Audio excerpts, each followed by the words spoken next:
तो आज का हमारा टॉपिक जो है वो है focal length of thick length.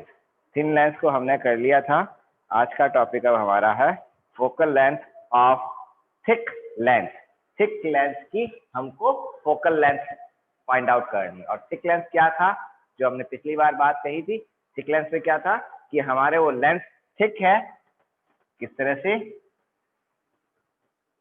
ये मैं इस तरह का एक थिक लेंथ बना रहा हूं। अब जैसे ही वो थिक लेंथ है तो मेरे पास में जो लेंथ का जो सेंटर है, अब सेंटर मेरे पास में 2 में कन्वर्ट हो गया। जैसा मैंने पिछली बार बताया था वही सब कुछ मेरे पास में सेंटर 2 हो जाएंगे। मैं पहले एक प्रिंसिपल एक्सिस बना लेता हूं। ये मेरी ऑप्टिक प्रिंसिपल ऑप्टिक एक्सिस मैंने ड्रॉ कर ली। और अब इस लेंस में मेरे पास में 2 पॉइंट्स आ गए। क्या कहते हैं उनको, पोल्स हमारे पास में आ गए। पोल्स कहाँ कहाँ पर हो गए? पोल्स एक यहाँ पर एक पोल हुआ। इस पोल्स का मैं नाम दे देता हूँ D1 पॉइंट। एक पॉइंट यहाँ पर हो गया D2 पॉइंट। ठीक है। और इस लेंस की थिकनेस कितनी है? थिकनेस है D1 से D2 तक की थिकनेस है, दैट इज T थिकनेस। मेरे पास में लेंस की थिकनेस T है। नाउ इस लेंस में थिकनेस T। अब इस लेंस की मुझे फोकल लेंथ निकालनी है। इससे पहले, फोकल लेंथ निकालने से पहले मेरे पास में यहाँ पर 2 कर्व सरफेस आ रही है। सरफेस 1, कर्व सरफेस 1 और सेकंड कर्व सरफेस दिस। तो इस सेकंड कर्व सरफेस का सेंटर कहां पर होगा? सेंटर ऑफ कर्वेचर कहीं इधर होगा। और यहां से जो इसकी डिस्टेंस आ रही है वो डिस्टेंस हो जाएगी R2 डिस्टेंस। और जो ये जो कर्व सरफेस आ रही है, इस कर्व सरफेस का सेंटर ऑफ कर्वेचर कहाँ होगा? इस साइड होगा। और डिस्टेंस मान लीजिए जो हमारी कर्वेचर है वो इसका जो रेडियस ऑफ कर्वेचर है वो है हमारी R2। अब यूं करते हैं, हमको जब फोकल पॉइंट निकालना है कि फोकल लेंथ कितनी है इसकी, तो मैं यूं करता हूं, एक रे कंसिडर करता हूं जो कि इनफाइनाइट से आ रही है। एक रे इनफाइनाइट से आ रही है। ठीक है। अब ये रे मान लीजिए थोड़ी देर के लिए मानते हैं मेरे पास में ये इधर नहीं है, D2 नहीं है, मींस ये पूरा ओके। एक और चीज इसमें कंसिडर करते हैं हम कि इस साइड वाला जो मीडियम है वो मेरा एयर मीडियम है। ये मेरा लेंस का मीडियम है, म्यू मीडियम का। एयर मीडियम है, दैट इज म्यू बराबर क्या है? 1। यहाँ जो लेंस जो है, लेंस का मटेरियल जो है उसका रिफ्रैक्टिव इंडेक्स म्यू। और दूसरी साइड में यहाँ पर भी एयर मीडियम है, यानी कि लेंस के दोनों तरफ के मीडियम एयर मीडियम है। और इसका रिफ्रैक्टिव इंडेक्स क्या हुआ? Mu is equal to 1। तो लेंस के दोनों तरफ का मैंने मीडियम म्यू माना है। ठीक है। देन अब मैंने क्या किया, इस लेंस पर एक रे को लिया जो कि इनफाइनाइट से आ रही है। जब ये रे इनफाइनाइट से आ रही है तब मुझे क्या मिलेगा? और मैं ये क्या मान के चल रहा हूँ, ध्यान से सुनिएगा। मेरे पास में फिलहाल ये वाला इधर वाला पोर्शन नहीं है, दैट मीन्स रे 1 यहाँ पर आ रही है, कर्व सरफेस से टकरा रही है और आगे वाला पूरा मीडियम मेरा म्यू रिफ्रैक्टिव इंडेक्स का मीडियम है। देन उस केस में क्या होगा, ये जो लाइट आ रही है ये लाइट क्या करेगी, इस सरफेस के कारण, जो यहाँ पे जो कर्व सरफेस के कारण जो फोकस पॉइंट बन रहा है उस फोकस पॉइंट में से पास होगी। और हमको इमेज एक पॉइंट मैं ले लेता हूं, वहां पर मुझे इसकी इमेज को मैं, कि यहाँ पर मुझे इमेज मिल गई, आई डैश मुझे इमेज। ठीक है। अब आई डैश मुझे इमेज मिली जब मैंने ये सेकंड पॉइंट नहीं है, सेकंड कर्वेचर नहीं है, तब मुझे आई डैश इमेज। ठीक है। अब अगर मैं सेकंड कर्वेचर ले लेता हूं, दैट मींस सेकंड कर्वेचर लेने का मतलब क्या हुआ, जब मेरा फर्स्ट कर्वेचर था सेकंड कर्वेचर नहीं था। जब फर्स्ट कर्वेचर था तो ये पूरा म्यू मीडियम का है। अब पूरा म्यू मीडियम को मैंने कहाँ फिक्स कर दिया? इसके अंदर। ये मेरा लेंथ हो गया। अगेन अब मेरे पास इधर क्या हो गई? एयर हो गई। मेरा म्यू मीडियम सिर्फ इतना सा है, लेंथ मेरा अब इतना सा रहा। जब मैं सेकंड कर्वेचर को कंसिडर करता हूं तब मेरे पास में रे इस डायरेक्शन में नहीं जाएगी। तो इस डायरेक्शन में जो रे जा रही है वो मेरी क्या कर देता हूं, मैं इसको डॉटेड बना लेता हूं, सो दैट मुझे थोड़ा सा ये यहाँ पे डॉटेड लाइन। जब रे जो कर्वेचर सेकंड नहीं है तब यहाँ पर आई डैश इमेज बन रही है, लेकिन जैसे ही मैंने कर्वेचर ले लिया तो अब क्या हुआ, जैसे ही मैंने कर्वेचर ले लिया ये आई डैश जो इमेज फर्स्ट कर्वेचर के कारण बन रही थी और सेकंड कर्वेचर के लिए क्या हो जाएगा, ऑब्जेक्ट हो गया ये। और जब ये ऑब्जेक्ट हो गया तो अब सेकंड कर्वेचर के कारण मेरी जो रे है वो क्या हो रही है, वो एक ये यहाँ पर आ जाए, यहाँ पर फोकस हो गया। तो ये मेरा हो गया फोकस पॉइंट एफ, मेरा फोकस पॉइंट हो गया। इसको ये चूंकि इस साइड आ रहा है, हमारे जैसे जानते हैं हमारे दो फोकस पॉइंट होते हैं, तो इस फोकस पॉइंट का नाम मैं इसको F2 कह देता हूँ। ये F2 फोकस पॉइंट किसका है, इस लेंस का है, इस पूरे लेंस का है। और ये फोकस पॉइंट किसका है, सिर्फ इस कर्वेचर का है। ये इस कर्वेचर का जहाँ पे पोल D1 है उस कर्वेचर का फोकस पॉइंट आई डैश है, लेकिन इस पूरे सिस्टम का, इस पूरे थिक लेंस का फोकस पॉइंट F2 पॉइंट है। नाउ अब मेरा काम बेसिकली यहाँ पर क्या है, मुझे ये फाइंड आउट करना है फोकल लेंथ कितनी होगी। तो फोकल लेंथ फाइंड आउट करने के लिए मैं क्या करूंगा, फोकल लेंथ फाइंड आउट करने के लिए फोकल लेंथ फाइंड आउट करनी है, तो उससे पहले यूं करते हैं, हम इस पे प्रिंसिपल प्लेन्स को एक बार मैं ड्रॉ करने की कोशिश करूं। तो इस रे को मैं पीछे की तरफ एक्सटेंड कर देता हूं और इस रे को आगे की तरफ एक्सटेंड कर देता हूं। इस रे को मैंने क्या किया, आगे की तरफ एक्सटेंड कर दिया एंड इस रे को पीछे की तरफ मैं एक्सटेंड कर देता हूं। इस रे को मैंने पीछे की तरफ एक्सटेंड कर दिया। तो जहां पर ये काट रही है, जहां पर ये दोनों में इंटरसेक्शन हो रहा है, वहां से मैंने एक नॉर्मल डाल दिया और वो नॉर्मल मेरा ये आया। ये जो नॉर्मल, ये जो मेरा प्लेन बना, इस पॉइंट का नाम भी दे देता हूं मैं, ये पॉइंट मैं इसको लिख देता हूं क्यू पॉइंट। क्यू पॉइंट से मेरा एक नॉर्मल हो गया। ये नॉर्मल जहां प्रिंसिपल एक्सिस को काट रहा है वो पॉइंट हो गया मेरा H2 पॉइंट। तो इसको भी मैं Q2 नाम दे देता हूँ ना, अच्छा लगेगा। तो H2 Q2 मेरा प्रिंसिपल सेकंड प्रिंसिपल प्लेन हो गया, passing through the second principal point H2 से पास हो रहा है। ठीक है, ये मेरा प्रिंसिपल प्लेन हमारा यहाँ पे डिक्लेयर हुआ, डिफाइन किया हमने प्रिंसिपल प्लेन। सर बाकी लोग क्लास क्यों नहीं ले रहे हैं, पता नहीं भाई, मेरा काम तो पढ़ाना है, मैं मेरी क्लास पढ़ा रहा हूँ, बाकी आएंगे तो ठीक, नहीं आएंगे तो ठीक। मैंने उनसे पूछा नहीं किसी से, सबको मैसेज कर दिया था। अब अगर आ जाते हैं तो ठीक है, वेल एंड गुड, नहीं आते तो मैं तो मेरी क्लास पढ़ा के अपना वीडियो बना दूंगा, सो दैट मेरा तो कम से कम मुझे सैलरी मिलती रहे।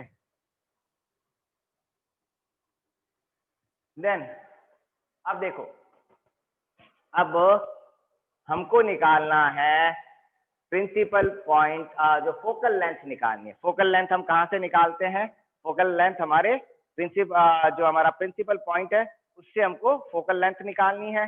दैट इज हमारे पास में जो H2F2 है वो हमारी फोकल लेंथ है। H2F2 ये जो डिस्टेंस है ये मेरी फोकल लेंथ है, किसकी, इस थिक लेंथ की फोकल लेंथ। ये मुझे फाइंड आउट करना है।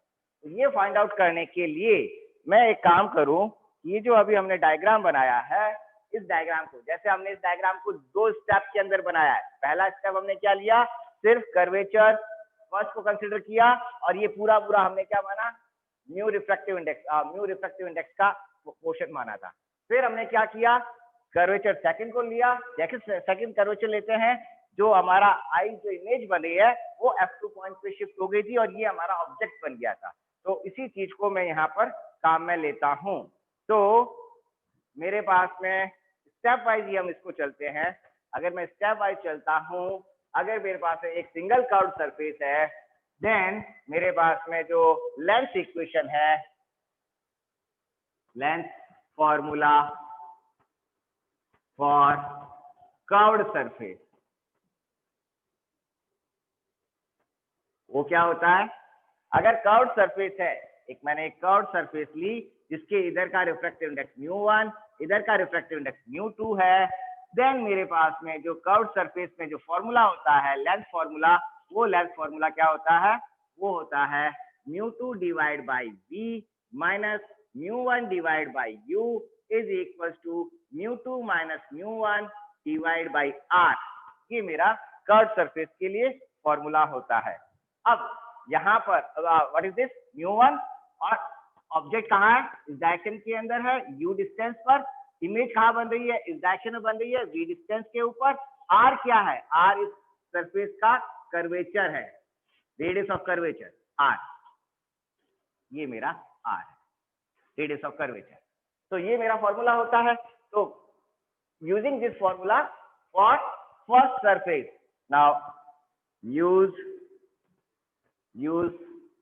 the length formula for curved surface, length formula for first curved surface, first curved surface। पहली जो कर्व सरफेस है, सेकंड कर्व सरफेस अभी मेरे पास में नहीं है। जो हमने इमेज फॉर्मेशन में स्टेप काम में लिया, मैं उसी के हिसाब से चल रहा हूँ। सेकंड कर्व सरफेस अभी मेरे पास नहीं है, सिर्फ फर्स्ट कर्व सरफेस है। तो फर्स्ट कर्व सरफेस के लिए मेरे पास क्या क्या गिवन है, लाइट कहाँ से आ रही है, इनफाइनाइट से आ रही है, दैट इज मेरे पास क्या गिवन है, u is equal to infinite. Then image कहाँ बन रही है, आई डैश पॉइंट पे, कहाँ से डिसाइड करेंगे, पोल से डिसाइड करेंगे, d1 आई डैश, यानी कि v मेरे पास में क्या है, d1 आई डैश। जो इमेज बन रही है वो यहाँ से यहाँ तक की डिस्टेंस, d से i की distance. And first curve surface की रेडियस ऑफ कर्वेचर कितना है, r, कितना है, r1 के बराबर है। तो बस यही तीनों वैल्यूज मैं हमारे, अच्छा ओके, देन म्यू कितना है, μ1 कितना है हमारे पास में, μ1 इज 1 एंड μ2 जो इस साइड वाला है कर्व सरफेस के इधर वाला पोर्शन, वो कितना है, μ2 इज म्यू। ये सारी वैल्यू, पांचों वैल्यू मैं इस फॉर्मूले में रख लेता हूँ। जब मैं इस फॉर्मूले में रखूंगा तो मेरे पास में क्या फॉर्मूला बन जाएगा, mu divide by v minus 1 divide by infinity is equal to mu minus 1 divide by r1। 1 by infinity is, okay v की वैल्यू भी रख लेते हैं ना, v क्या है, v is d1 i dash, d1 i dash. 1 by infinity क्या हो गया, 0, एंड म्यू को मैं नीचे लिख देता हूं, तो मेरे पास में 1 अपॉन d1 i डैश की वैल्यू आ जाती है mu minus 1 divide by mu r1। ये मेरे पास में एक वैल्यू आ गई, इसको लिख लीजिएगा इक्वेशन 1, ये हमको आगे जरूरत पड़ेगी। देन नेक्स्ट, अगर शिवांगी आप लिख रहे हो तो मुझे बता दो, मैं वेट करूं, अदरवाइज मैं इसको कंटिन्यू कर दूं।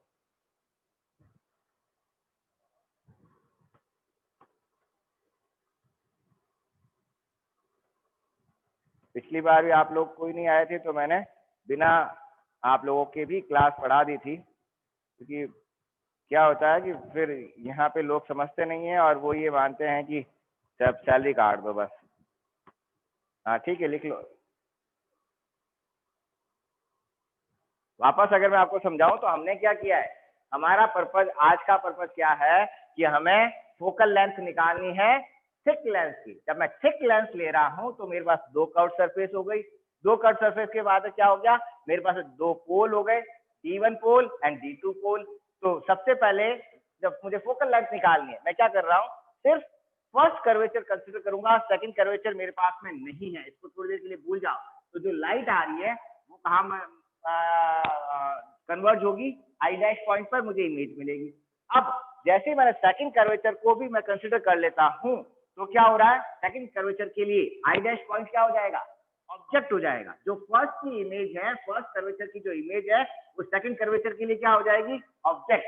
जब ये ऑब्जेक्ट हो रही है तो मेरी अब लाइट कहां पर, F2 पॉइंट पे हो गई।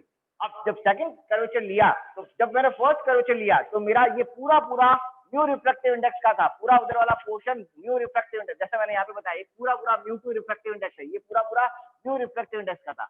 अब मैंने क्या किया, यहाँ से जैसे उसको मैंने इस साइड लेकर आ गया, कर्वेचर मैंने यहाँ पर ही रखा, टी थिकनेस का कर्वेचर रखा, टी थिकनेस का कर्वेचर मैंने रखा रिफ्लेक्टेड इंडेक्स म्यू, तो लाइट आई और आई डैश की जो इमेज बनी वो F2 पर मुझे इमेज मिलेगी। What is F2? F2 मेरा जो इंसिडेंट लाइट आ रही है, जो ओरिजिनल लाइट जो आ रही है, कहां से आ रही है? इनफाइनाइट से आ रही है। यहाँ पर U कहां पर है? U इनफाइनाइट पे है। जब U इनफाइनाइट पे है तो मेरी लाइट पूरी पूरी फोकस हो गई F2 पॉइंट पे। F2 पॉइंट की डिस्टेंस, प्रिंसिपल पॉइंट हमने ड्रॉ किया, प्रिंसिपल पॉइंट से डिस्टेंस हुई F। ये F कितना है वो मुझे फाइंड आउट करना है।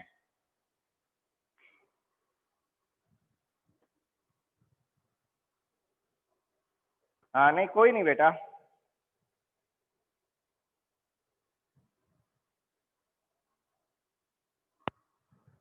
कोई नहीं।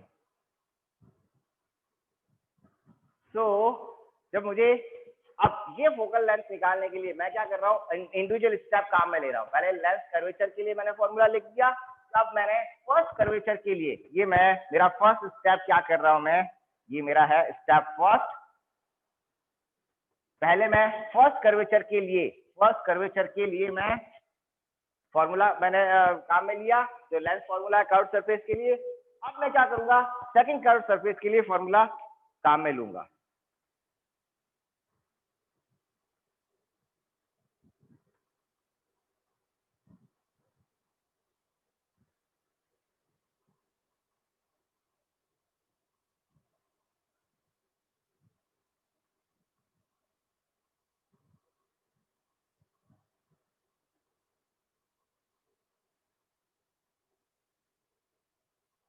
देख लिया, ठीक है। तो ये फर्स्ट कर्व सरफेस के लिए हमारा फॉर्मूला हो गया। अब सेकंड कर्व सरफेस के लिए, तो सेकंड कर्व सरफेस के लिए मैं पूरा डायग्राम साफ नहीं करूंगा सो दैट हमारे लिए थोड़ा इजी हो जाए। Second curve surface, step second,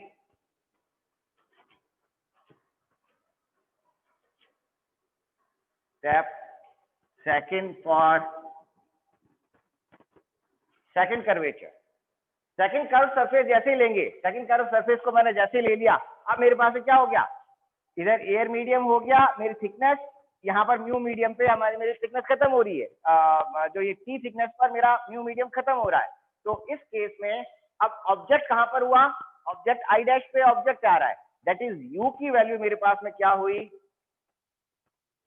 you will be, कहां से निकालेंगे आप, D2 पॉइंट से, सेकंड कर्वेचर के लिए D2 पॉइंट से इमेज कहां पर हो गई, D2 I dash, and V कहां पर है, इमेज कहां बन रही है, हमारी इमेज F2 पॉइंट पे बन रही है, that is V is equal to हो गया D2 F2, इमेज पॉइंट हो गया, ठीक है।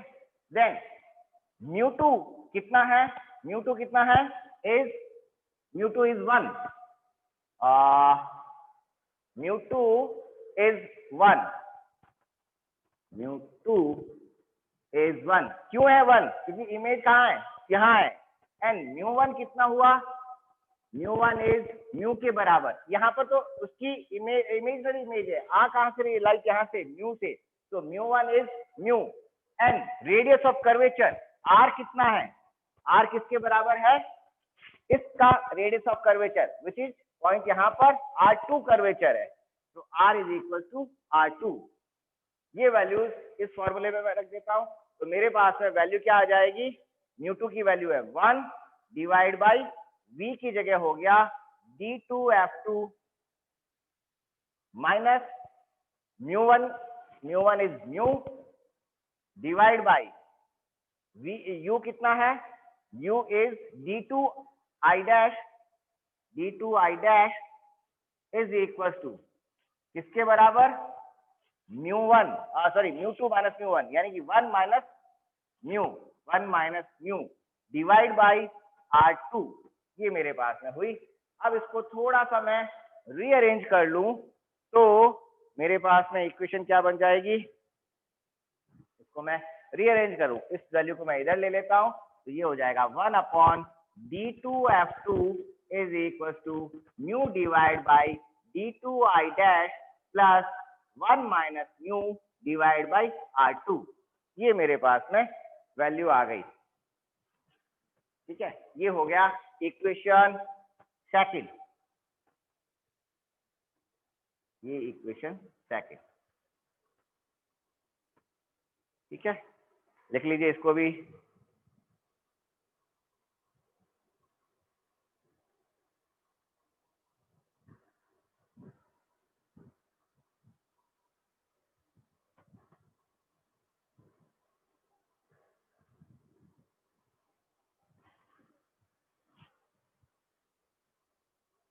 नाउ नेक्स्ट, सर बैठिए ना, देखे तो सही कि मैं अच्छा पढ़ाता हूँ या नहीं पढ़ाता हूँ। अरे फोटो तो अभी एक बच्चे को लिखने तो दो ना। ना बच्चा लिख रहा है, शिवांगी लिख लिया, आप देख लो आके, लेकिन बच्चा लिख रहा है उसके बाद लिखूंगा ना मैं आगे। ये यहाँ पे बच्चे मैसेज करते रहते हैं। बच्चों का मैंने ऑडियो ऑफ कर रखा है, तो देख क्या है, ये क्या है? ये तो पत्थर, ये हिले नहीं इसलिए पत्थर लगा रखा है, इसको टाइट कर रखा है ना, नहीं तो क्या है ना ऊपर हवा आ रही है ना। दो मोबाइल 1 मिनट। हाँ ये मोबाइल में कैमरा और एक ये मेरा नेटवर्क चल रहा है। अच्छा उसके इंटरनेट कनेक्शन के लिए। हाँ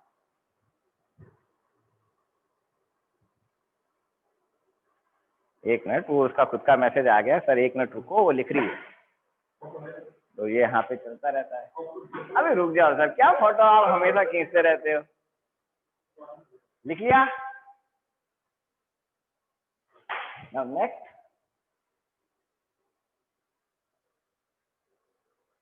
अब देखो हमने क्या किया, सरफेस 1 के लिए हमने निकाल लिया, सरफेस 2 के लिए निकाल लिया। अब हमको क्या करना है, दोनों सरफेस को जब कंबाइन करने पे हमको बेसिकली फोकल लेंथ निकालनी है। जब हमको फोकल लेंथ निकालनी है तो हम क्या करेंगे, यहाँ पे 2 ट्राइंगल्स को कंसिडर करेंगे। तो कंसिडरिंग द फर्स्ट ट्राइंगल, पहले हम एक ट्राइंगल देते हैं। देखो आपको एक यहाँ पे ट्राइंगल नजर आ रहा है, बहुत अच्छा सा ट्राइंगल नजर आ रहा है, Q2 H2 F2। इस ट्राइंगल को देखो, मैं पूरा बोर्ड साफ कर रहा हूँ और मतलब ये डायग्राम साफ नहीं करूंगा।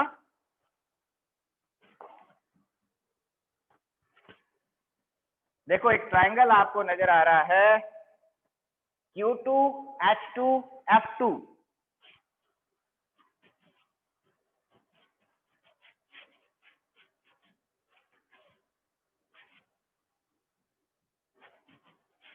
Q2 H2 F2 किस तरह का है, देखो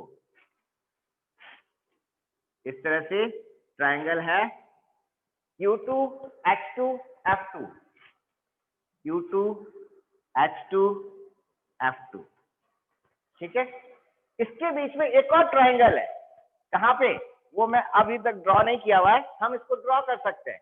और मैं कलर चेंज करके इस पॉइंट को मैं नाम दे देता हूं, क्या नाम दो, कुछ भी नाम दे दो ना।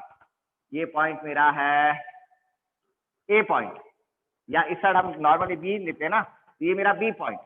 इस बी से मैंने एक परपेंडिकुलर ड्रॉ कर लो, बी पे कर्व सरफेस से अलग है, परपेंडिकुलर मैंने ड्रॉ कर लिया। दैट मीन्स मेरा यहाँ पर हो गया बी पॉइंट, और इससे मैंने परपेंडिकुलर ड्रॉ कर दिया, और ये नीचे वाला पॉइंट है D2 पॉइंट। तो अब देखो मेरे पास में इस एक ट्राइंगल में Q2 H2 F2 में एक दूसरा ट्राइंगल और है BD2 F2, BD2 F2, और दोनों ट्राइंगल क्या है, सिमिलर ट्राइंगल्स है, दोनों ट्राइंगल्स सिमिलर ट्राइंगल्स है।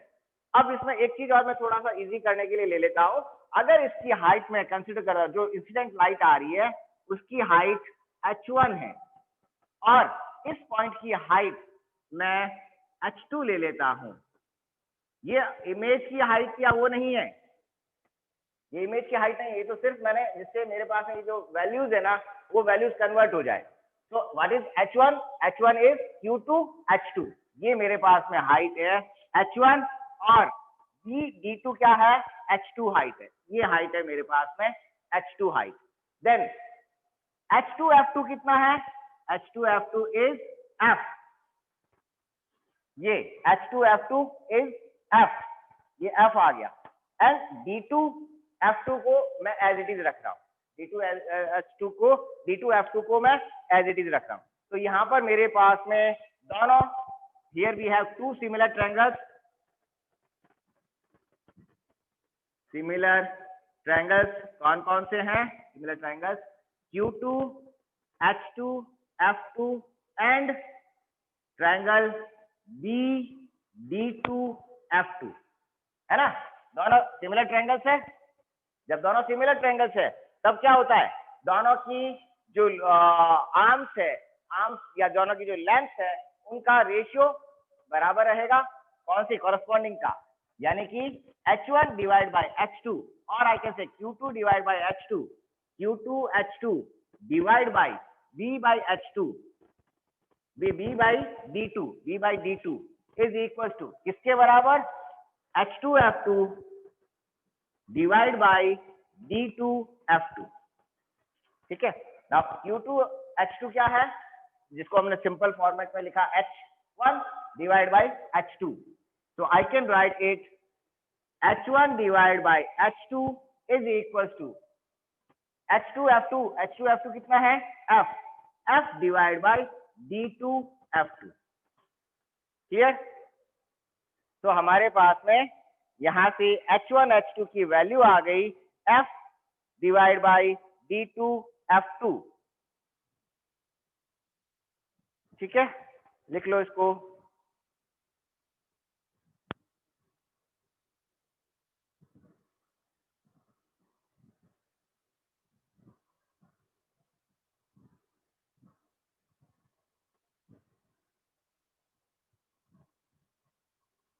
सिमिलरली एक और ट्रायंगल हम कंसीडर करेंगे, पहले इसको लिख लो, फिर एक और ट्रायंगल मुझे यहाँ पे दिखाई दे रहा है, इक्वेशन 3। एक और ट्रायंगल हमारे पास में यहाँ पे दिखाई दे रहा है, हम उसको लेंगे।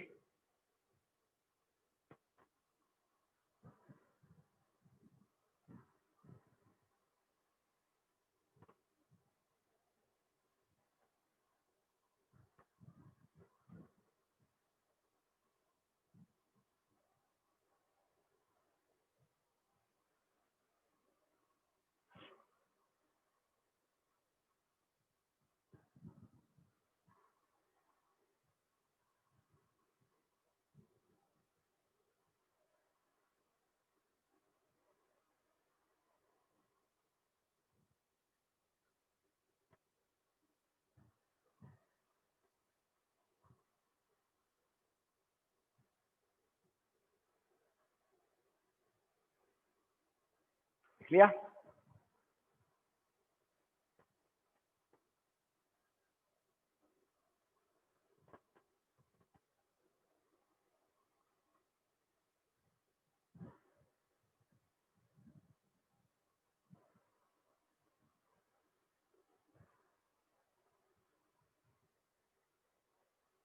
हो गया।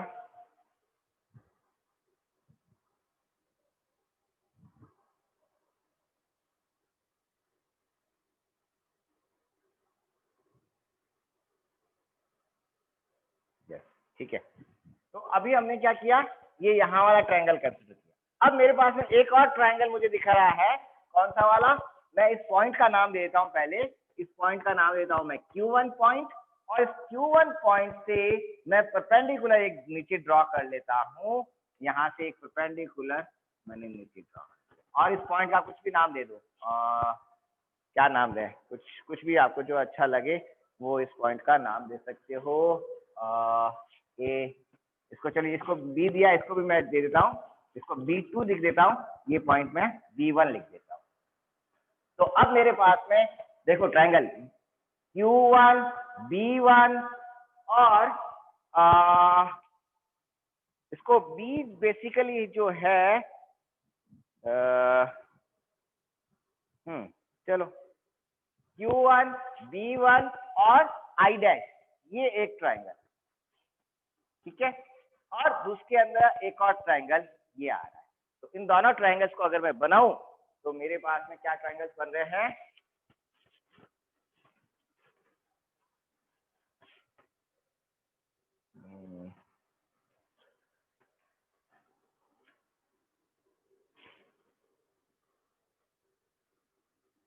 Q1 B1 I dash, Q1 B1 I dash, ठीक है, B1 से I डैश। दूसरा ट्रायंगल कौन सा बन रहा है मेरे पास में, उसको D पर भी ले सकते हैं, बिकॉज ये हमारा पॉइंट ऑलमोस्ट D के आसपास ही है, So I can write it D point also so that it is easier. मैं इसको D पर ही, ये यहाँ पे पॉइंट जो आ रहा है ना, ये मेरा D पॉइंट ही है, ऑलमोस्ट D के पास है, तो ये D1 पॉइंट ही है basically. So I can write it D1. Then दूसरा इसी के अंदर ट्राइंगल B2 D2 इसी ट्राइंगल के अंदर आ रहा है, इसी ट्राइंगल का पार्ट है B2 D2. यहाँ पे मैंने ड्रॉ कर दिया B2 D2. ठीक है.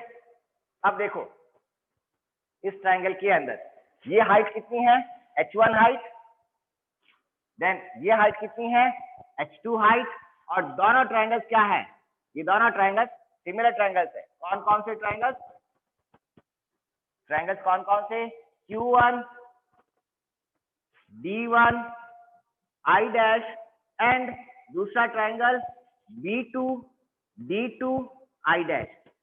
तो इन दोनों ट्राइंगल से जैसा भी हमने यहाँ पे किया, इसी तरह से इन दोनों ट्राइंगल्स के लिए मेरे पास में क्या हो जाएगा,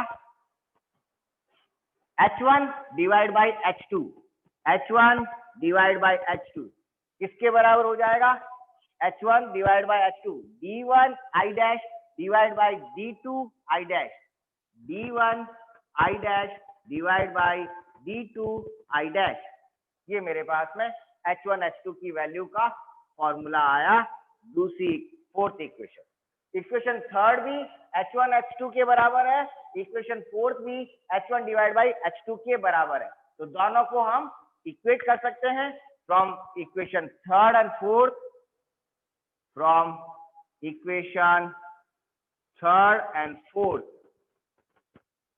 तीनों थर्ड और फोर्थ दोनों को इक्वेट कर लीजिए आपस में. तब क्या हो जाएगा, मेरे पास में D1 I dash divide by D2 I dash is equal to F divide by D2 F2. ये मेरे पास में फॉर्मूला आया. इन दोनों को जब मैंने इक्वेट किया, इक्वेशन आ गई ये. ठीक है. नाउ इस इक्वेशन को यहां तक लिख लीजिए पहले. इस इक्वेशन को इस इक्वेशन में मुझे अभी जो पहले अभी हमने जो वैल्यू निकाला, पहले यहां तक लिख लो आप, आगे फिर मैं बताता हूं.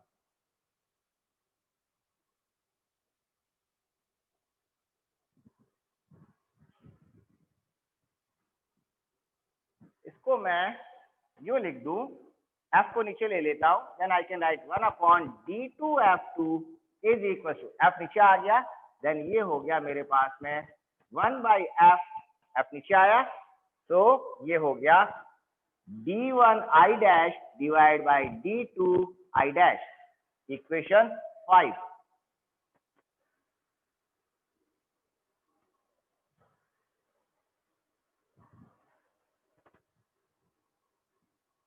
ठीक है.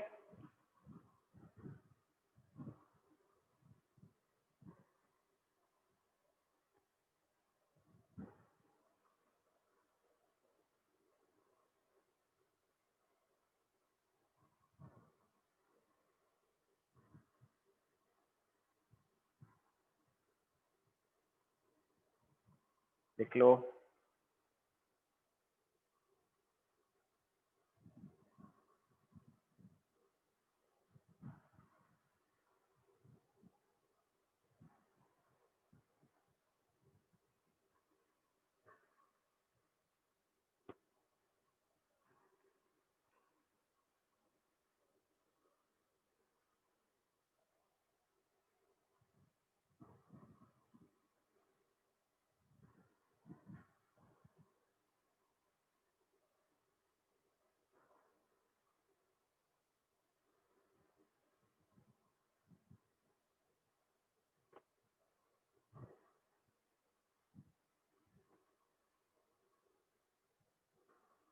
हो गया.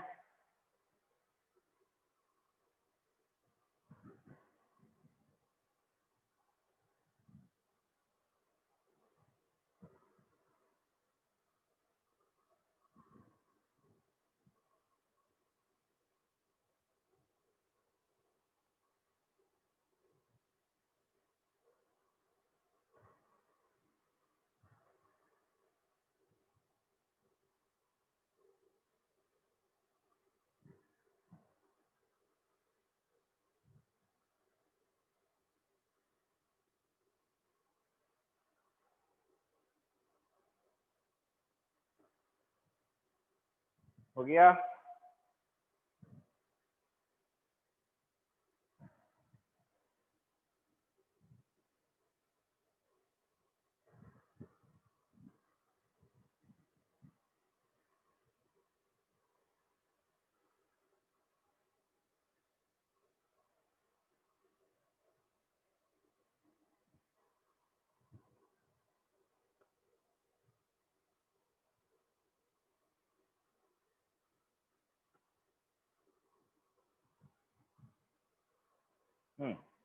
तो अब हमें अभी जो हमने इक्वेशन सेकंड लिखी थी उसको देखो।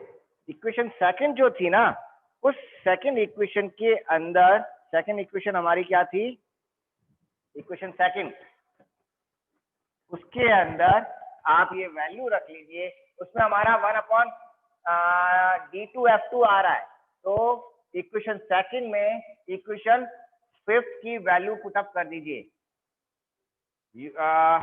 फ्रॉम इक्वेशन सेकंड एंड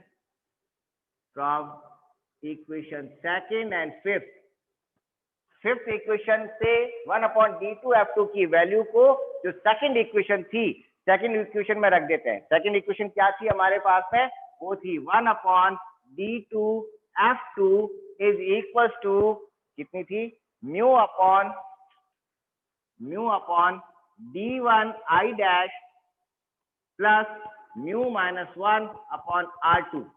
ये हमारी सेकंड इक्वेशन थी, नहीं उल्टा लिख दिया, 1 माइनस म्यू, इक्वेशन थी 1 minus mu divide by r2, है ना। इस इक्वेशन के अंदर हम क्या करेंगे, d2f2 की वैल्यू 1/d2f2 की वैल्यू यहां से उसमें मैं पुटअप कर देता हूं। तो मेरी इक्वेशन क्या कन्वर्ट हो जाएगी, तो मुझे मिल जाएगा 1/f मल्टीप्लाइड बाई, ये यहां से अलग है भाई, है ना, 1/f multiplied by d1 i dash upon d2 i dash is equals to d1 i dash upon d2 i dash is equals to this value, that is mu divided by d1 i dash plus 1 minus mu divided by r2। ठीक है।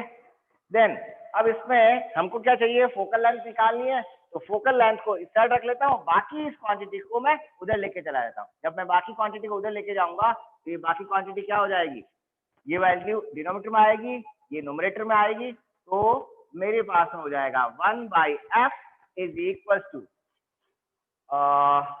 शायद मुझे लगता है मैंने गलत लिख दिया है, आई थिंक यस, यहाँ पर ये d2 है, यस ये d2 है। ध्यान से देखो एक बार, वापस मुझे बता दो इक्वेशन मैंने सही लिखी है या गलत लिखी है, चेक करके बताओ। जो हमारी इक्वेशन सेकंड है, ये जो मैंने इक्वेशन सेकंड लिखी है, सही लिखी है या गलत लिखी है, एक बार देख के मुझे वापस बताओ।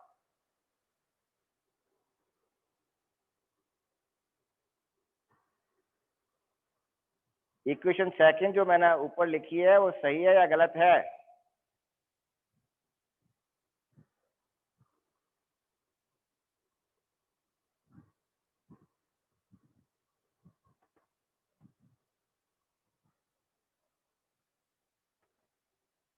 ये सही लिखी है मैंने या गलत लिखी है?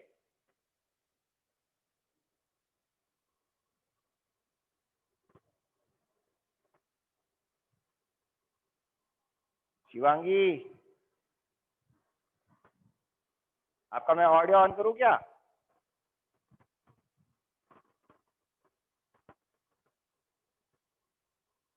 यस, हाँ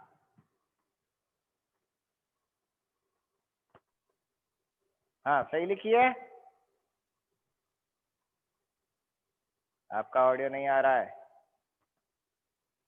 ओके ठीक है। तो ठीक है ठीक है। तो अब हमारे पास में जब मैं इसको क्रॉस मल्टीप्लाई कर रहा हूँ, इस वैल्यू को नीचे लूंगा यहाँ पे ऊपर, तो ये दोनों वैल्यूज कैंसिल हो जाएगी, ये वैल्यू डिनोमिनेटर में आ जाएगी और ये वैल्यू इसके मल्टीप्लीकेशन में आ जाएगी। तो मेरे पास क्या हो जाएगा, 1/f is equal to mu divide by d1 i dash plus 1 minus mu divide by R2 multiplied by क्या हो जाएगा D2 I dash divide by D1 I dash. ये मेरे पास में 1/f की वैल्यू आ जाएगी। ठीक है, अब इस 1/f की वैल्यू हमारे पास में आ गई और अब इसको हम व्हाट इज इसकी वैल्यू निकालते हैं। अब D1 I dash, what is D1 I dash? D1 I dash is D1 D2 plus D2 I dash, है ना? और आई can write it D2 I dash को भी मैं लिख सकता हूं। What is D2 I dash? D2 I dash, D2 I dash हमारा ऊपर है, तो मैं ऊपर वाली क्वांटिटी को चेंज करता हूं। तो what I can write D2 I dash, D2 I dash किसके बराबर है? D1 I dash minus D1 D2 that is equal to D1 I dash minus D1 D2। ठीक है, now what is D1 D2 क्या है? T। तो पहले तो मैं इसकी वैल्यू यहाँ पर रख लेता हूँ। जब मैं इसकी वैल्यू वहां रख रहा हूँ तो ये फॉर्मूला क्या हो गया? 1/f divide is equal to mu divide by D1 I dash plus mu 1 minus mu divide by R and D2 I dash की जगह क्या हो गया? D1 I dash minus D1 D2 is T thickness minus T divide by D1 I dash. ठीक है, अब मैं क्या करूं? D1 I डैश जो है मैं चाहूं तो दोनों जगह से कॉमन ले लूं या कॉमन नहीं भी लूं। D1 I डैश की वैल्यू अभी हमने इक्वेशन 1 में निकाली थी, तो इक्वेशन 1 से फ्रॉम इक्वेशन 1 याद करो, इक्वेशन 1 फ्रॉम इक्वेशन, इस इक्वेशन का नंबर दे देते हैं, इक्वेशन हो गई 6। इक्वेशन 1 क्या थी? फ्रॉम इक्वेशन 1 थी 1 divide by D1 I dash is equal to 1 divide by D1 I dash is equal to था mu minus 1 divide by mu R1। ठीक है, ये देखो यहाँ पे रहा 1 divide by D1 I dash और यहाँ पर भी इसको मैं अभी सही कर लेता हूँ। इसको क्या करेंगे? 1 minus T divide by D1 I dash कर लेते हैं। तो 1/D1 I डैश की मेरे पास में वैल्यू ये रही। ये वैल्यू मैं इक्वेशन 1 से इक्वेशन 6 में पुट कर देता हूँ। तो अब मैं डायग्राम थोड़ी देर के लिए साफ कर लेता हूँ तो दैट मेरे पास स्पेस मिल जाएगा। From equation 6 and equation 1, from equation 6 and equation 1। अब मुझे डायग्राम की जरूरत नहीं है क्योंकि मेरा ऑलमोस्ट काम हो गया है। फ्रॉम इक्वेशन 6 एंड इक्वेशन 1 क्या हुआ? 1/f is equal to mu divide by D1 I dash plus, इस चीज को मैं ये लिख सकता हूं 1 माइनस T डिवाइड बाई, जब ये डिवाइड हो रहा है तो इसको डिवाइड कर दिया, माइनस को अलग अलग लिख दिया, D1 I dash multiplied by 1 minus mu divide by ये कौन सा है? R2 divide by R2। Now यहाँ पे 1/D1 I डैश की वैल्यू यहाँ पुट कर देता हूं तो ये हो गया 1/f। क्या हुआ? म्यू, तो ये है ही मल्टीप्लाई किससे? म्यू माइनस 1 से मल्टीप्लाई डिवाइड बाई क्या आ रहा है? म्यू R1 प्लस ब्रैकेट में 1 माइनस टी के साथ में मल्टीप्लाई क्या हो जाएगा? 1 बाई इसकी वैल्यू ये लिखूंगा तो T multiplied by mu minus 1 divide by mu R1 and multiplied by 1 minus mu divide by R2। ये मेरे पास में टोटल वैल्यू आई। अब इसमें देखो μ-1 यहाँ पर आ रहा है और μ-1 इस पूरे फैक्टर के साथ में मल्टीप्लाई हो रहा है, तो μ-1 मैं फैक्टर कॉमन ले लेता हूं और ये एक म्यू यहाँ पे कैंसिल हो रहा है ना, ये म्यू यहाँ पर कैंसिल हो रहा है। इसको थोड़ा सा रीअरेंज कर लेते हैं, तो आई कैन राइट 1/f μ-1 मैंने कॉमन ले लिया, पीछे रह गया यहाँ पे 1/r1 और μ-1 तो कॉमन आ गया, 1/r1 रहा, 1/r1 को इससे मल्टीप्लाई किया तो ये हो जाएगा प्लस 1/r1 माइनस क्या रहा, ये तो कॉमन आ गया, जब इसको मैं मल्टीप्लाई कर रहा हूं इससे तो ये हो गया t μ-1 divide by μ-r1 r2। ये मेरा फॉर्मूला हो गया फोकल लेंथ का। मेरे पास में फोकल लेंथ आ गई इन टर्म्स ऑफ, किस टर्म्स में, in terms of radius of curvature r1 r2 thickness t, जो लेंस की थिकनेस है t and refractive index mu के लिए फोकल लेंथ का फॉर्मूला आ गया, जो t थिकनेस का लेंथ है उसका। ठीक है, लिख लीजिए।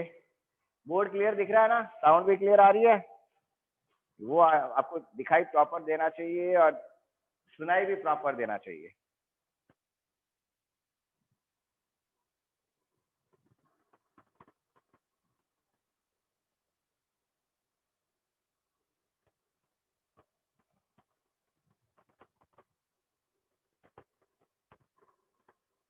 लिख लो इसको।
हो गया?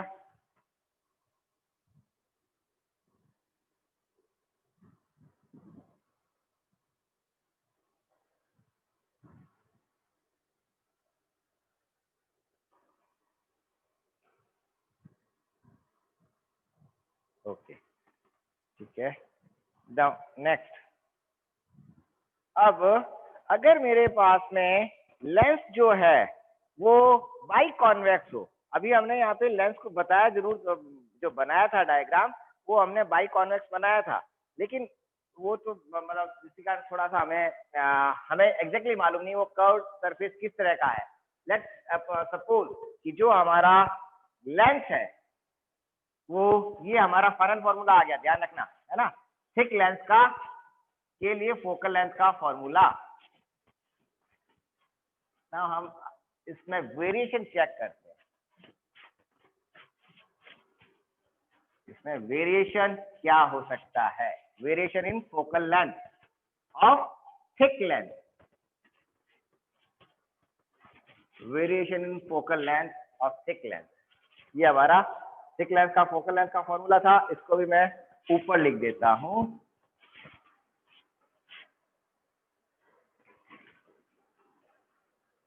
फोकल लेंथ ऑफ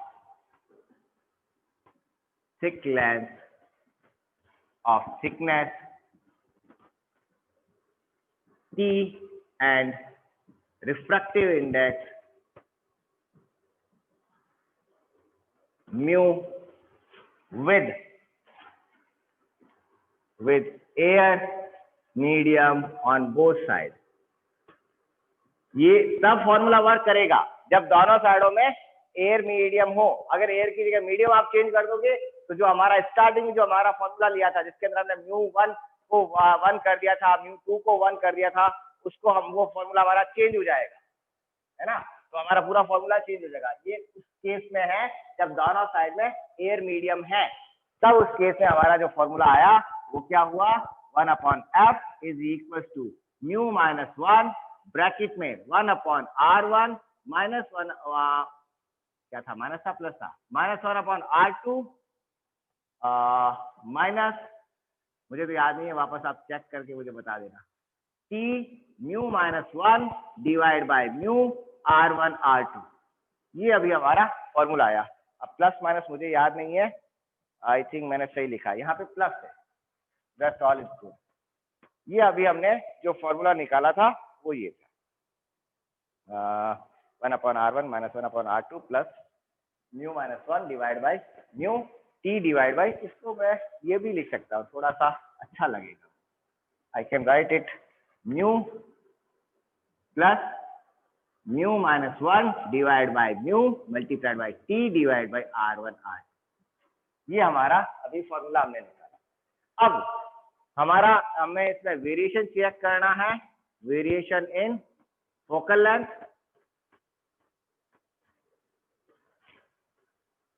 ये हो गया केस। क्या केस, अगर मेरे पास में दोनों सरफेस बाई कॉन्वेक्स हो, if both curvatures are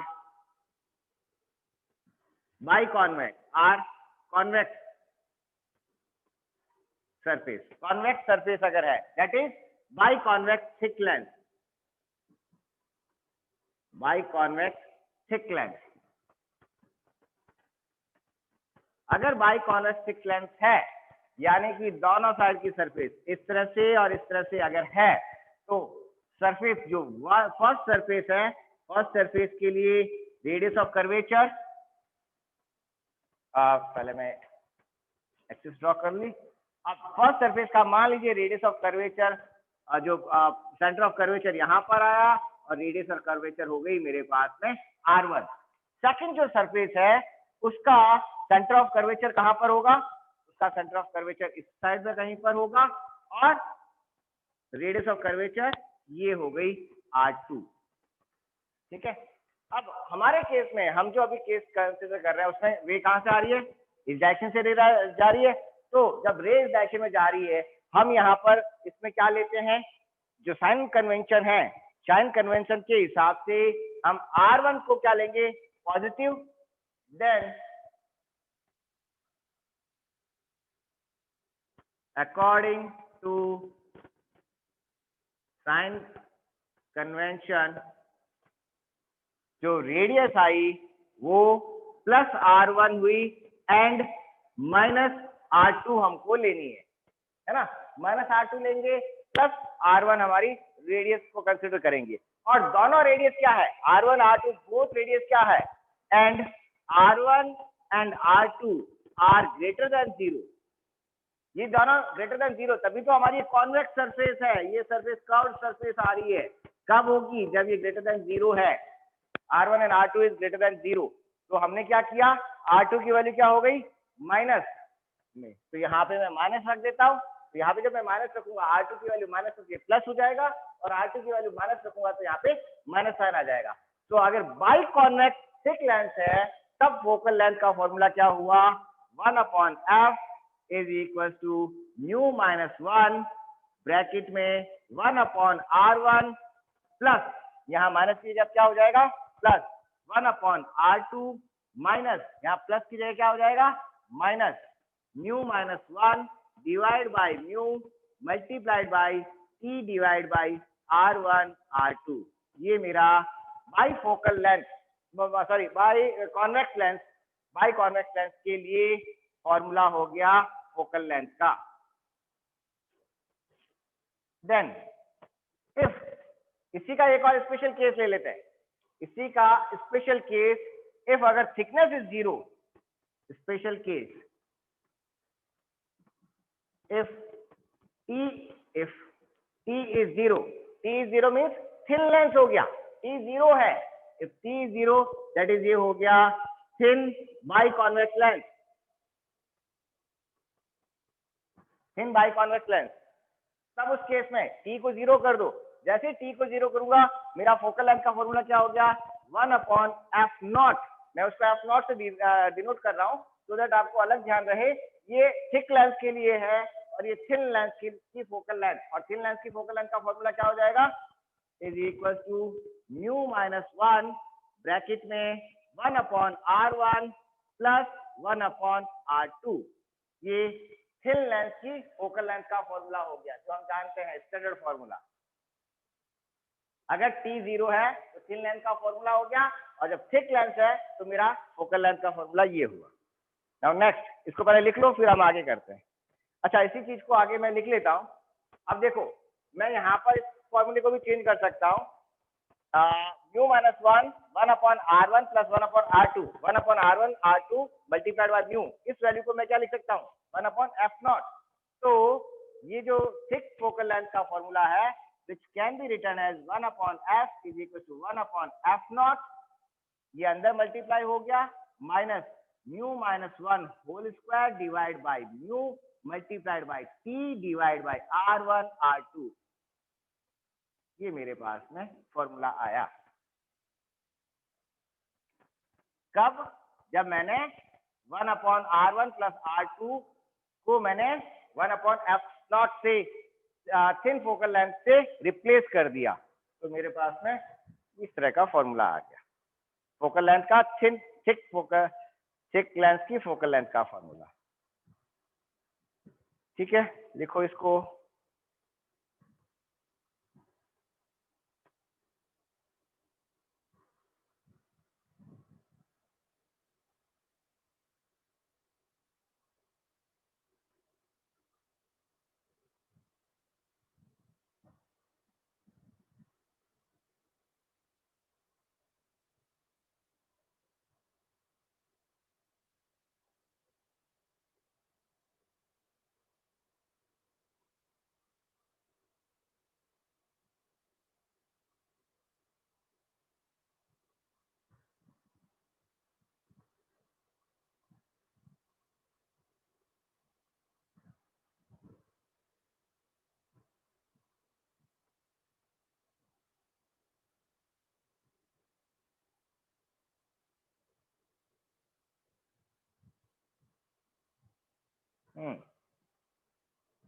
now next, अब मेरे पास में जब ये चीज हो गई, अब इस फॉर्मूले को देखो, यहाँ पर एक अच्छी चीज नजर क्या आ रही है कि हमारे पास में जो थिकनेस है, फोकस जो फोकल लेंथ है, थिक लेंथ की फोकल लेंथ वो किस पे डिपेंड कर रही है टी पर। कैसे डिपेंड कर रही है? अगर टी की वैल्यू बढ़ रही है, ये यहाँ वाली क्वांटिटी तो पॉजिटिव है, यहाँ वाली क्वांटिटी पॉजिटिव है, ऊपर वाला मैं साफ कर देता हूँ तो हम वेरिएशन जो चीज जो मैं बताना चाह रहा हूँ वो चीज मैं और क्लियरली बता सकता हूँ।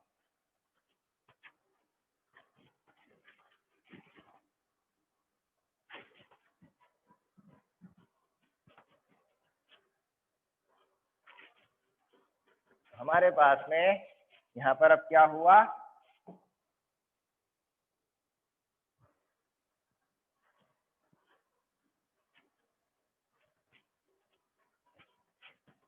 इस फॉर्मूले को अगर आप देखते हो तो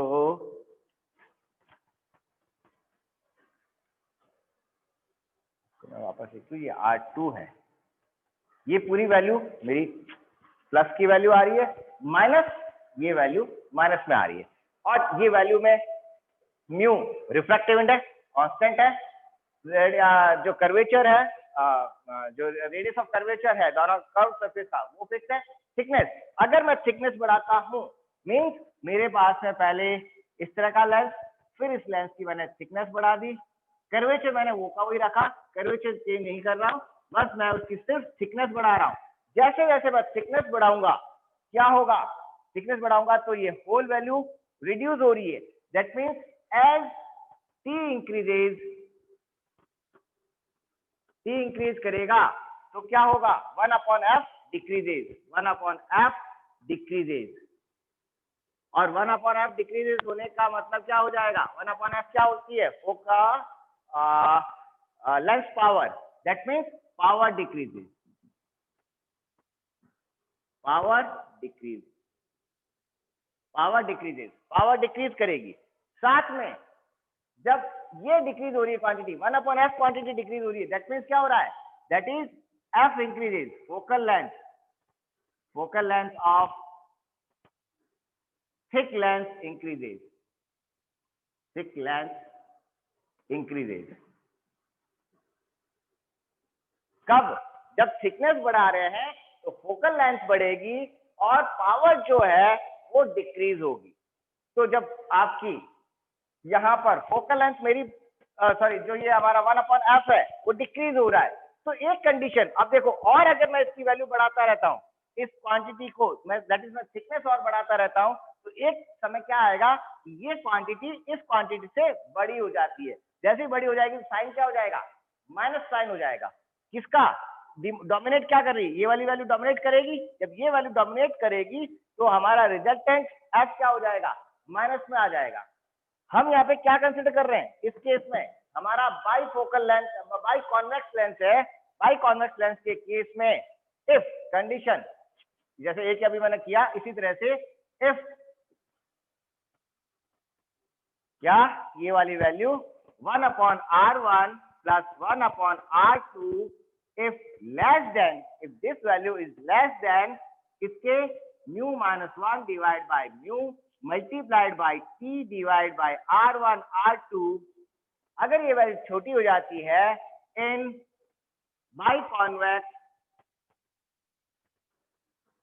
बाइकॉन्वेक्स थिक लेंथ, अगर ये क्वांटिटी छोटी हो गई तब क्या हो जाएगा? 1/f becomes negative, f becomes negative, और f नेगेटिव होने का मतलब क्या हो गया? फोकल लेंथ नेगेटिव होने का मतलब क्या हो गया? जो बाइकॉन्वेक्स थिक लेंस है, it behaves as a divergence lens, that is the system behaves as diverging length,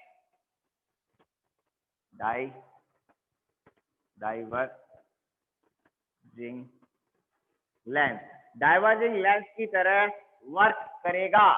diverging lens की तरह सिस्टम है क्या हमारे पास में इस तरह का लेंस, लेकिन अगर मेरी इसमें ये वैल्यू अगर इस वैल्यू से बड़ी हो जाती है तब ये सिस्टम डाइवर्जिंग लेंस की तरह वर्क करेगा।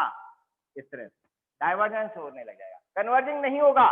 कन्वर्जिंग नहीं हो रहा है इस केस में, हमारा सिस्टम हमारा ये कन्वर्ज नहीं कर रहा है, कन्वर्ज नहीं कर रहा है, डाइवर्ज करेगा। जबकि है कौन सा? बाई कॉन्वेक्स है, क्या लिखा है? बाई कॉन्वेक्स है, फिर भी ये डाइवर्ज करेगा। तो कब होगा ये? When this quantity is greater then this. तो एक कंडीशन ऐसी आएगी ना जहां पर ये दोनों क्वांटिटीज बराबर हो जाए। तो जब बराबर हो जाएगी तो उसको हमारी वो क्रिटिकल थिकनेस हो गई। उस थिकनेस से अगर कम थिकनेस है तो वो होगा कॉन्वेक्स सिस्टम, कन्वर्जिंग सिस्टम, और अगर उससे थिकनेस से ज्यादा हो गया तो क्या हो जाएगा? डाइवर्जिंग सिस्टम हो गया। तो वो थिकनेस कितनी है? तो वो थिकनेस कहलाती है critical thickness. Now what is the critical thickness? Critical thickness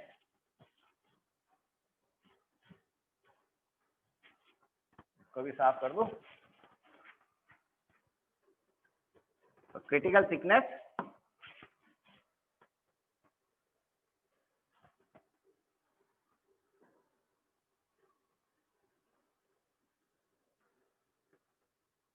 critical thickness TC, TC के केस में इन दोनों की वैल्यू बराबर, दैट इज क्या हो गया? 1/f is equal to 0, which means f कहां चला गया? इंफिनिटी पे। f इंफिनिटी पे हो जाएगा। पावर कितनी हो गई? पावर 0। कब? जब यहाँ पे t को TC से रिप्लेस कर देते हैं। तो ये क्या हुआ? न्यू -1 ब्रैकेट में 1/r1 plus 1/r2 minus mu minus 1 divide by mu multiplied bye TC divide by R1 R2। तो मेरे पास TC वो थिकनेस आ जाती है इज इक्वल टू 0 है, ये फैक्टर तो भूल जाओ। तो TC की जो मेरे पास में वैल्यू आ जाती है वो TC कितना हो गया, इसको 0 के उधर लिया, ये वैल्यू मल्टीप्लाई हो गई, तो ये हुआ mu minus mu divide by mu minus 1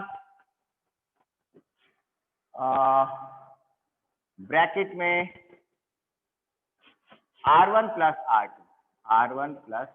R2, ये मेरे पास में वैल्यू आ गई क्रिटिकल थिकनेस की। अगर थिकनेस सिस्टम की इससे ज्यादा अगर होगी तब that means if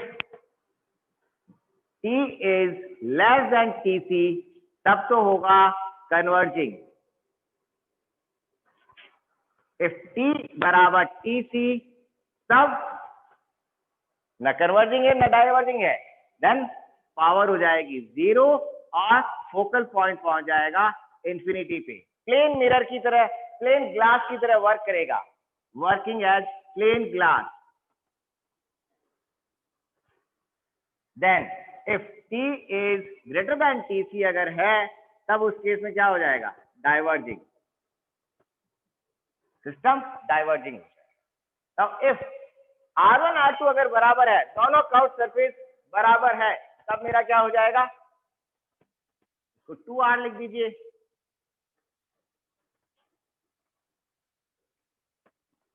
if R1 बराबर R2 is equal to R के बराबर है, तो TC जो आपका क्रिटिकल थिकनेस है which is equal to mu divide by mu minus 1 multiplied by 2R। ये मेरे पास में फॉर्मूला हो गया क्रिटिकल थिकनेस का। तो this is the topic which we completed today. Focal हमने थिक लेंस की फोकल लेंथ के बारे में बात की और थिक लेंस के फोकल लेंथ का फॉर्मूला हमने डिराइव किया। फिर हमने बाई कॉन्वेक्स लेंस लिया, उसकी फोकल लेंथ का फॉर्मूला डिराइव किया, और फिर बाई कॉन्वेक्स फोकल लेंथ के अंदर हमने कंडीशन देखी, अगर थिकनेस बढ़ा देते हैं तो बाई कॉन्वेक्स लेंस वर्क करता है एज ए डाइवर्जिंग सिस्टम। और उसके बाद में हमने क्रिटिकल थिकनेस की बात की। ये आज का हमारा टॉपिक हो गया। तब कल हमारा जो टॉपिक रहेगा, जो नेक्स्ट क्लास में जो टॉपिक रहेगा, वो हमारे कार्डिनल पॉइंट्स की हम बात करेंगे कि थिक लेंस के कार्डिनल पॉइंट्स कहाँ कहाँ पर है, उसको हम कल करेंगे। आज का टॉपिक यहीं तक। ठीक है भाई, थैंक यू।